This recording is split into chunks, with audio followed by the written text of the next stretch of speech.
silent.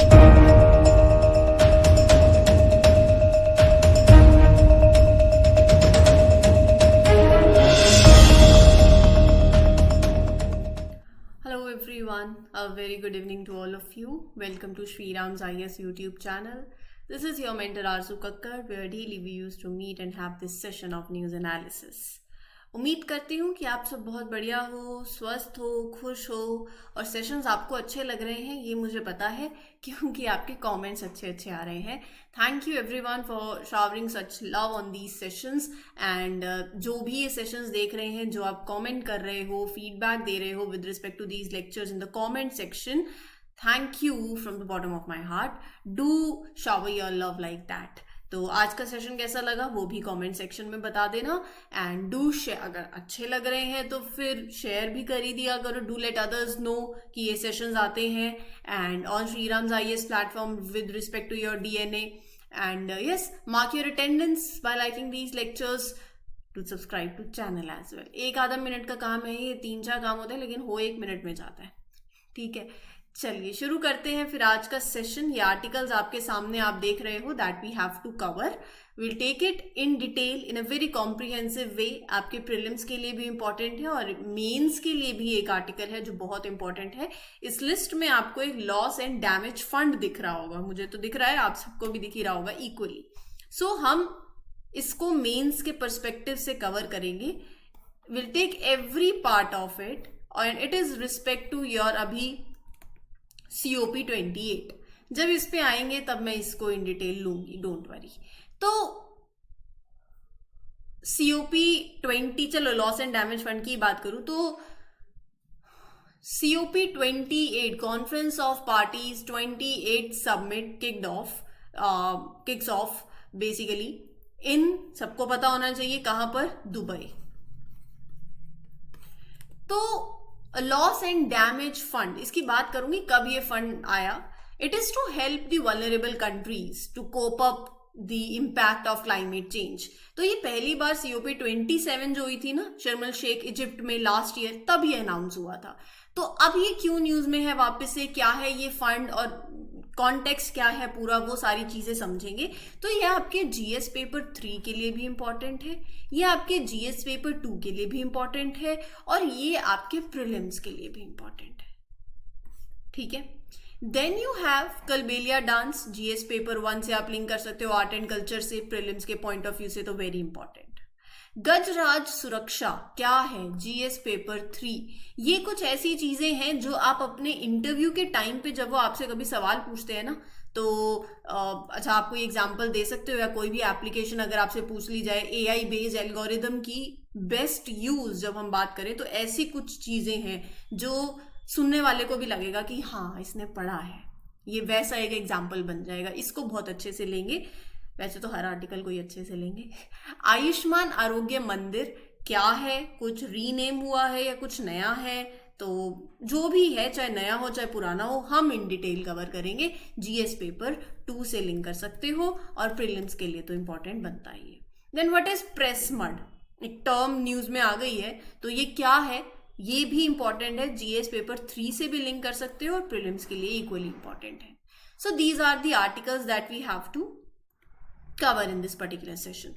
तो I think ये एक आइडिया लग गया है आपको कि हमें क्या कुछ कवर करना है आज के सेशन में. शुरू करते हैं फिर, I think without taking any time, and let's begin with the very first article. देखो, हमने बहुत सुना है ह्यूमन एनिमल कॉन्फ्लिक्ट और एलिफेंट ह्यूमन कॉन्फ्लिक्ट के बारे में भी हमने सुना है और बहुत से इंसिडेंट्स न्यूज में भी आते रहते हैं, राइट. आपसे इंटरव्यू में ये पूछा जाएगा कि चलो ये ठीक है, दिक्कत है, हमें पता है, प्रोजेक्ट एलिफेंट आया, सब कुछ है, लेकिन इन दिक्कतों को सॉल्व कैसे किया जाए या क्या हम कर रहे हैं. या फिर आपसे पूछा जाएगा कि AI को लेके कितनी सबमिट्स होती हैं. AI एल्गोरिदम की जब हम बात करते हैं तो वो जैसे जैसे आगे बढ़ रहे हैं, वी ऑल्सो वॉन्ट कि AI should be use but in a very safe manner. Safe, trustworthiness बहुत ज्यादा इंपॉर्टेंट है. तो उसमें भी एक बहुत अच्छा एग्जाम्पल सेट होता है. क्यों, यहाँ पर कैसे AI का एप्लीकेशन बनती है ये वो मैं आपको बताऊंगी. बट क्या है ये news, Indian Railways has introduced a cutting-edge technology named Gajraj to prevent elephant accidents on railway tracks. ये लाइंस आपके सामने हैं. I will not read into these lines. मैं आपको सिंपली पहले इमेजिन करना, मैं ऐसे समझा रही हूँ. तो you just imagine and I am explaining. Gajraj Suraksha एक ऐसा सिस्टम है that is designed to protect elephants. कैसे? From train accidents. कैसे वो भी बताऊंगी. तो ये यूज करता है advance technology including AI and optical fibre cables. इससे क्या कर रहे हैं वो, दे आर डिटेक्टिंग कि when elephants are approaching the railway tracks, तो उससे वो प्रिवेंट करते हैं एक्सीडेंट्स को विद ट्रेन्स और नेसेसरी प्रिकॉशंस ले लेते हैं. तो ये पूरा सिस्टम काम कैसे करता है, ठीक है. So it is AI based algorithm it uses and a network of sensitive optical fibre cables to detect the elephants getting close to railway tracks. तो जो भी एलिफेंट फर्टिलिटीज होती है ना, वो जो इशू है उसको एड्रेस करता है resulting from train accidents. Now how it is working, let's talk about it. ये system, it can sense the pressure waves that are created by elephants when they are moving near the tracks. तो जब elephant चलते हैं तो ये system क्या करता है, फुटस्टेप वाइब्रेशंस होती है ना, तो सिस्टम डिटेक्ट करता है उन वाइब्रेशंस को, right, through special optical fibres that are buried along the tracks. तो इट्स लाइक जैसे जब चलेगा, हाथी चलेगा तो एक ग्राउंड शेक जैसी जो फीलिंग आएगी ना, it's like that feeling when an elephant walks. तो ये जो वाइब्रेशंस हैं, these vibrations trigger signals that travel through the optical fiber network, alerting the system up to 200 meters ahead of the elephant arrival. तो जब system identifies कि elephant movement वहां से track हो गया, it sends alarm to the station master. ऐसे लगा लो, ठीक है. So the optical fibres detect vibrations caused by their footsteps. So these vibrations trigger signals within the optical fiber network, enabling the system to identify the presence of elephant up to 200 metre के presence तक आप उसको identify कर सकते हो. And then station master को you are sending the alarms whenever the movement is direct it is detected along the track, right. So ये alert allow कर देता है टू मेक नेसेसरी प्रिकॉशंस और फिर you can prevent the accidents with trains. So it's a really good and system. It's keeping an eye on elephants. It can follow their movements very precisely. So once it spots an elephant, it quickly sends the information to the nearby station master. Fast reporting हो गई. These are the people, सबको पता है, who are in charge of train stations. So station masters then inform the drivers of the train in that area कि this is important. It allows the train drivers to know that elephants are nearby. जब ये early warning मिल जाती है तो drivers can also slow down or they can even stop their trains in this time also. तो यहाँ से you can prevent accidents, you can prevent collisions with the elephants on this particular track. ये जो Indian Railways है, they want to use this system in a specific area. ये तो मैंने आपको बता दिया. लोकोमोटिव ड्राइवर्स जो हैं अफेक्टेड एरियाज में, they will get informed, the trains can get slowed down, they can be stopped also, so that कोई भी एक्सीडेंट नहीं हो. तो ये इंडियन रेलवे प्लान कर रही है इस सिस्टम को इंट्रोड्यूस करने का in West Bengal, Orissa, Jharkhand, Assam, Kerala, certain parts of Chhattisgarh and Tamil Nadu. Sorted है. चलिए, तो यहां से वो आपसे पूछेंगे ना, एप्लीकेशन पूछ सकते हैं कभी, तो यू कैन टेल देम गज Raj Suraksha is a smart system. How you're using the technology so that you can keep an eye on elephants near the train tracks. It quickly tells the people in charge, right? फिर उसके बाद you can make sure कि train slow down and you stop any problem with that may occur with the elephant. So the plan is to use this system in several important areas across India. अगला article बहुत ही important, इस पे भी बहुत articles आएंगे, पहले ही बता दूं. अभी तो इवेंट जस्ट शुरू हुआ है, कॉन्फ्रेंस ऑफ पार्टीज, इसमें बहुत सी चीजें होने वाली हैं. सो हम हर एक चीज को इन डिटेल कवर करेंगे. जैसे जैसे हमारे पास न्यूज आती जाएगी मैं आपके साथ शेयर करती जाऊंगी. पहले हम बात करते हैं लॉस एंड डैमेज फंड की. आज on the opening day of conference of parties 28 climate conference in Dubai, a loss and damage fund to help the vulnerable countries cope with the impact of climate change was officially launched. देखो, ये जो idea है ना, अभी officially इस conference of parties में it got officially launch, लेकिन ये आइडिया ये 2017 में, सॉरी COP 27 में लास्ट ईयर जो शर्म एल शेख के अंदर हुई, this idea was first announced there. So fund है तो कोई फंडिंग होगी, तो मैं इसकी इनिशियल फंडिंग बता देती हूँ. It is estimated to be $475 million, जिसके अंदर the host UAE pledged $100 million, European Union promised $275 million, है ना, US 17.5. एक आइडिया लग जाता है. Japan $10 million. तो ये थोड़ा सा मैंने आपको एक नंबर दे दिया कि initial funding is estimated to be what. थोड़ा सा अब इस फंड के बारे में बात करते हैं, उसके बारे में बात करते हैं, डिटेल में बात करेंगे, टेंशन लेने की जरूरत नहीं है. सो फंड क्या है? ये fund is like a big money pool on a global scale. इसका मेन गोल क्या है?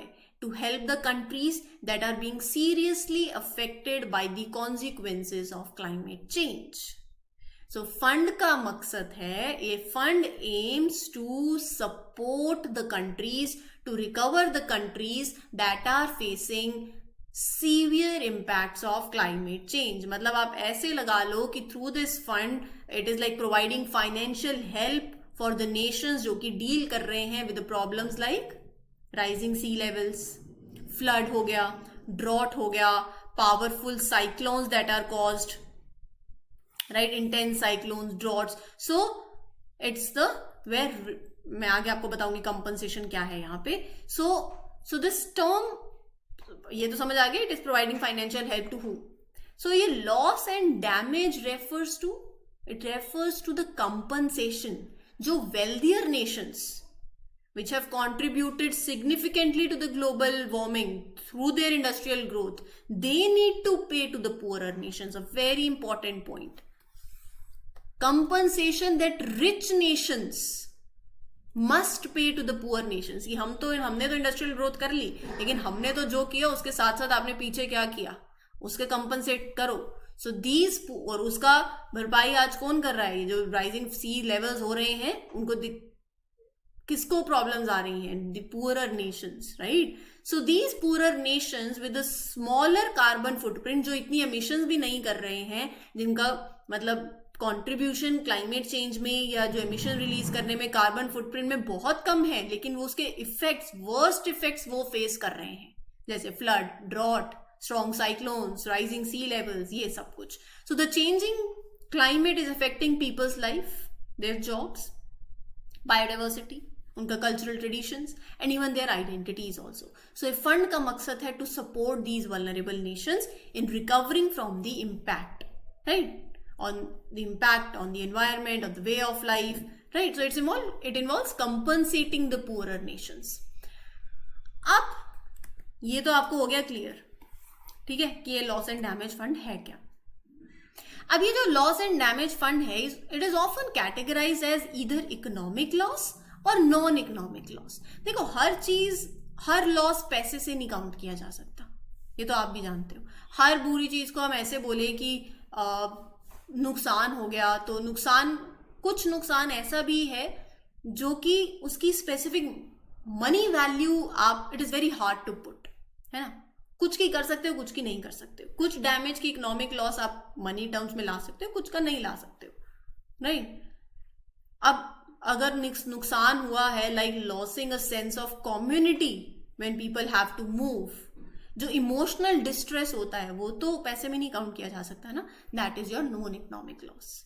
Economic losses, damage infrastructure from floods, crop revenue खत्म हो गया ड्रॉट की वजह से. So you can put a price tag on these problems. For example, the cost of fixing like broken buildings, the money lost from the ruined crops, that is your economic loss and damage. Non-economic loss and damage is the negative impacts that are hard to put a specific money value on, right? Biodiversity को नुकसान पहुंचा, वो पैसे में नहीं आप count कर सकते उसको. So the World Bank है, World Bank का क्या रोल है? World Bank will be in charge of overseeing the loss and damage fund. Manager है, making sure कि everything is done properly. अब फंडिंग सोर्स कहां से आ रहा है? The money from this fund will come from wealthy nations, wealthy countries, US, UK, European Union and some developing nations will also contribute. ठीक है, यहां तक आ गई, सारी बात क्लियर हो गई. ये सब कुछ है इसके अंदर. अपार्ट फ्रॉम इट थोड़ी सी कुछ एक्स्ट्रा बातें कर लेते हैं. ये जो लॉस एंड डैमेज फंड है ना, डैमेज की जब मैं बात कर रही हूं, how much damage has been caused by industrialisation. अगर मैं स्टार्ट डेट की बात करूं, industrial era begin in 1850. Sorted है. And it change how earth naturally deals with greenhouse gases. Top contributors की बात करूं तो करंट एमिशन रिस्पॉन्सिबिलिटी में top contributors US, UK, European Union, they are considered responsible for half of all the emissions that are happening today. India on the other hand is responsible for लगाओ only 3% of the historical emissions जो हुए हैं. China का impact, biggest emitter recently, China has been the largest emitter in the last 15 years. Currently China is responsible for 30% of all the emissions that happens globally every year. So industrialization had led to greenhouse gas emissions. Right now US, UK, EU, China in recent years, they have been the biggest emitter responsible for the yearly emissions. How much loss and damage is the world facing?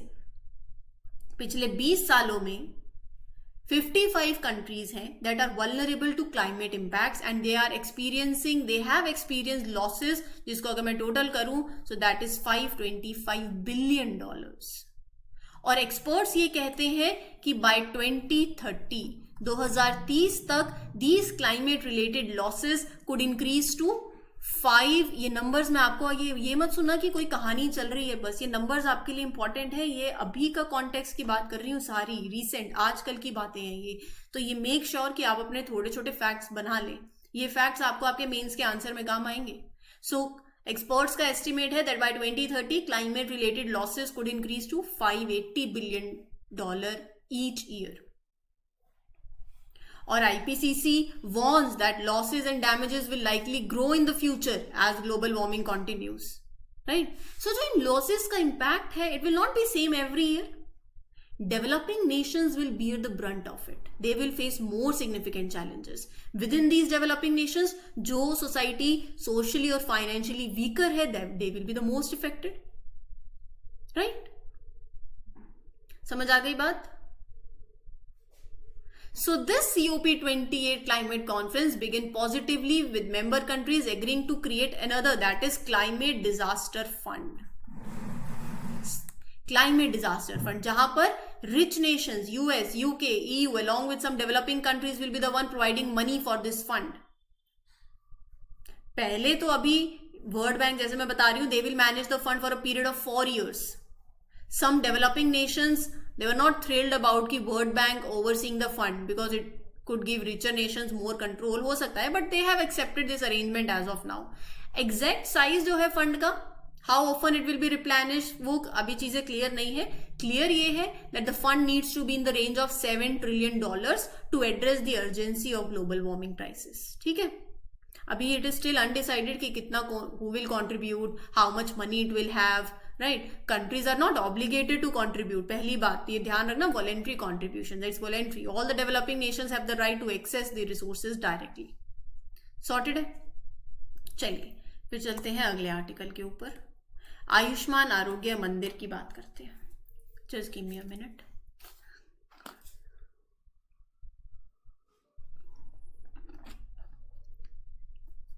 हाँ, union government ने decide किया है जो existing Ayushman Bharat health and wellness centres हैं, existing, कुछ नए नहीं, existing, उनको रीनेम किया जाएगा एज आयुष्मान आरोग्य मंदिर. जीएस पेपर 2 के लिए बहुत ही इंपॉर्टेंट आर्टिकल.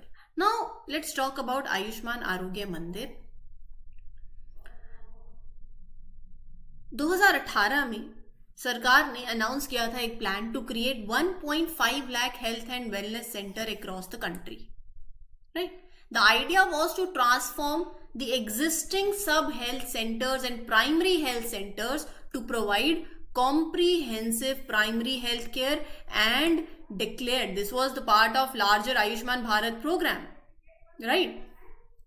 अच्छा, प्राइमरी हेल्थ केयर सेंटर की जब मैं बात करती हूँ तो मन में आता है ना कि प्राइमरी हेल्थ केयर सेंटर का मतलब, या इसको मैं एग्जांपल दूं तो देखो, local primary health care centres community के अंदर इट माइट ऑफर जैसे रूटीन चेकअप हो गए, वैक्सीनेशन हो गई, एंड हाइजीन की बात हो गई, ट्रीटिंग कॉमन इलनेसेस हो गए जैसे गैस्ट्रोइंटेस्टाइनल इश्यूज हो गए, रेस्पिरेटरी इन्फेक्शंस हो गए, सो बेसिक लेबोरेटरी सर्विसेज हो गई, ये सब। और जब मैं कॉम्प्रिहेंसिव हेल्थ केयर की बात करती हूँ तो उसमें सब आता है। कॉम्प्रिहेंसिव है ना, preventive care, chronic disease management हो गया, rehabilitation services, mental health support, specialised care, emergency care, patient centred approach, technology integration, सब कुछ। ठीक है। Now the central government decided to provide 60% of the funding for this initiative. States were expected to follow the design manual provided by the central government.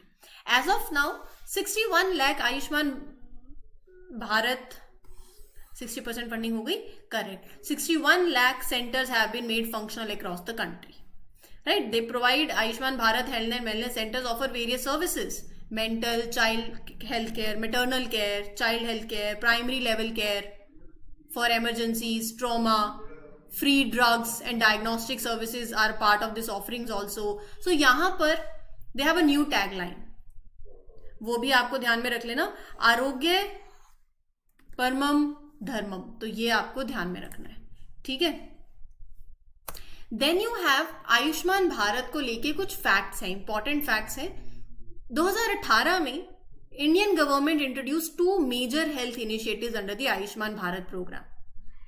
Curative care, Pradhan Mantri Jan Arogya Yojana, this initiative focused on curative care specifically for hospitalisation and private hospitals जो offer करेंगे secondary और tertiary level health care. तो एक हो गया ये secondary level health care, cardiology, neurology, orthopaedics, ये सब कुछ। और टर्शियरी हेल्थ केयर मतलब जब आप एडवांस क्लिनिकल ट्रेनिंग पे, मतलब you include that also, right. So यहां पर क्यूरेटिव केयर में प्रधानमंत्री जन आरोग्य योजना, प्राइमरी केयर में हेल्थ एंड वेलनेस सेंटर्स, दोनों की बात हो गई। सो यहां प्रधानमंत्री Jan Arogya Yojana will provide a cover of up to 5 lakh per family per year to the poor and vulnerable people for secondary and tertiary care hospitalization. ये तो सबको ही पता है, बहुत बेसिक है। हेल्थ इंश्योरेंस कवरेज मिलता है 5 लाख तक का पर फैमिली को हर साल, ठीक है। और इम्प्लीमेंटिंग अथॉरिटी कौन सी है? National Health Authority, you all know that, very simple. Then moving ahead with sugarcane byproduct press mud. It can help generate 4,60,000 tons of compressed biogas valued at 2,484 crore. ये क्या है? प्रेस मड और compressed biogas दोनों पढ़ेंगे। It's often known as filter cake और press cake also. क्या होता है? मैं आपको बहुत सिंपल टर्म्स में इसको समझा देती हूँ। देखो, एक बाई प्रोडक्ट है, कैसे क्रिएट होता है? जब शुगर केन जूस होता है ना, it is filtered multiple times. आप शुगर केन जूस से शुगर एक्सट्रैक्ट करते हो, तो कुछ जो लेफ्ट ओवर वेस्ट है ना, वो दैट इज प्रेस मड। सो एक बाई प्रोडक्ट है जो आप ऑब्टेन कर रहे हो during the process of obtaining sugar from sugarcane. लगभग लगा लो 3 से 4% of press mud is obtained जब 1 ton of sugarcane is crushed for sugar extraction. Currently, sugar mills recycle this agricultural waste by turning it into manure, right? Through composting, जैसे हम बात करते हैं। तो ये जो recycled press mud है in the form of manure is then supplied to the local farmers for agricultural use. अब इसका एक new potential use भी है, या मैंने आपको बता दिया, अभी at present mills recycle it और मैन्योर बनता है और फिर आप उसको फार्मर्स को सप्लाई कर देते हो। तो it can be utilise as feedstock for biogas production. Now what is biogas production? देखो, यहां पर the information suggest that press mud can be use to generate approximately 4,60,000 tons of compressed biogas. Compressed biogas को समझते हैं, तो यहां पर इसके फायदे भी हैं। This amount of CBG compressed biogas is estimated to be valued at ₹2484 crore. इसके बेनिफिट क्या है? press mud can be used as raw material for producing biogas through anaerobic digestion. मतलब anaerobic digestion की मैं अभी आगे बात करूंगी, साइंस जो साइंस वाले नहीं है टेंशन लेने की जरूरत नहीं है. ये जो प्रेस मड है, एक तो बायोगैस प्रोडक्शन में इट कैन बी यूज्ड, दूसरा it is beneficial for crops and horticulture क्योंकि इसमें बहुत माइक्रो न्यूट्रिएंट्स होते हैं that plants need for healthy growth. उसके बाद press mud has been recognised as a valuable source for producing green energy. It can contribute to environment friendly energy production. लेकिन दिक्कत क्या आती है, वो आती है डिकम्पोजिशन चैलेंजेस को लेकर. डिफिकल्टी है थोड़ा स्टोरेज को लेकर क्योंकि it undergoes gradual decomposition also over the time. Organic compounds जो है in press mud they break down, that makes it more challenging to store, right. So simple terms में आपको पता चल गया, it can be use to produce biogas, richness in micronutrients, recognized as a valuable resource for green energy production. Now सवाल उठता है कि ये compressed biogas क्या है? It is produced naturally through a process of anaerobic decomposition. मैं line नहीं पढ़ूंगी, मैं आपको सिंपल समझा देती हूँ, लाइन आप पढ़ सकते हो. एग्रीकल्चरल रेसिड्यू हो गया, कैटल डंग हो गया, शुगर केन प्रेस मड हो गया, municipal solid waste, sewage treatment. So ये सारा ऑर्गेनिक सोर्स है, ये बायोमास सोर्सेज हैं, यहाँ से आपका बायोगैस बनती है. सो एक नेचुरल प्रोसेस है जब organic matter breaks down without the presence of air. Air की प्रेजेंस नहीं है, so that is your anaerobic decomposition, right. So यहाँ पर it is produced naturally through this process. अब once produced the biogas undergoes purification. Purification में after purification it is compressed. That is where it becomes your compressed biogas. High methane content है इसमें. In terms of composition और energy potential की बात करूँ, it is nearly identical to commercially available natural gas. Calorific value is like 52,000 kilojoules per kilogram. में जैसे हम energy content को मेजर करते हैं, तो ये हो गया आपका कॉम्प्रेस्ड बायोगैस, ठीक है. Then the last article. Recently during Rajasthan international folk festival artist perform Kalbelia dance. Rajasthan का डांस है, फोक डांस है, well known by other names also, Sapera dance, snake charmer dance, particularly perform by Rajasthani tribe. और ये जो dance है, it has become so well known throughout the world कि it has been included in UNESCO's representative list of intangible cultural heritage of humanity since 2010. इस dance के अंदर male जो हैं they play various traditional instruments और females जो हैं वो इस डांस को परफॉर्म करती हैं. It is one of the most sensuous dances among all the Rajasthani dancers. इस डांस फॉर्म के अंदर the main performers are female dancers who dance and swirl replicating the movements of a serpent. Bright coloured skirts the dancers wear and heavy jewellery होती है. जो instrument typically male musicians play करते हैं वो है ढोल और पूंगी, snake charmers, pipe and khanjari, right. So these are the instruments. ये था आज का सेशन. उम्मीद करती हूँ आपको अच्छा लगा हो. If yes, please do let me know in the comment section. Do give your feedback, do share it with your friends, and don't forget to mark your attendance by liking these lectures. This is your mentor Arzu Kakkar signing off. We'll meet you tomorrow with other sessions. Till then, take care, good luck, good wishes, happy learning, all the best.